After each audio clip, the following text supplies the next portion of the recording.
No on ihan selvää, että kun erityisesti pienituloisilta leikataan, niin se vaikuttaa suoraan jotenkin jokapäiväiseen elämään. Et kun on taloudellinen ahdinko, niin se aiheuttaa ahdistusta, lamaannusta. Opiskelijoiden tapauksessa ihan varmasti opintoaikojen venymistä.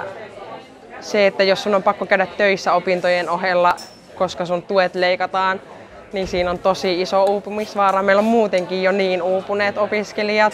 Niin musta on todella vastuutonta tehdä tällaista politiikkaa, joka vaikuttaa suoraan tyyppeihin, jotka on jo muutenkin aika ahtaalla. Pitää yksinkertaisesti miettiä vaan enemmän, että miten riittää rahaa ruokaa. Ja sillähän on siis valtavat vaikutukset niin kuin mielenterveydellisiin juttuihin. Ja tällä hetkellä jo opintotuki menee suurimmalta osalta vuokraan.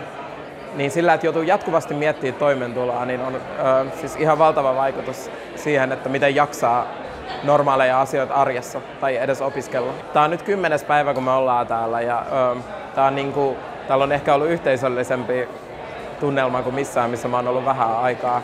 Opiskelijoiden äänet tuntuu hukkuvan aika helposti, niin täällä me ollaan saatu meidän äänet yhteisesti kuuluviin ja kaikki on ollut tosi tukevia toisia kohtaan.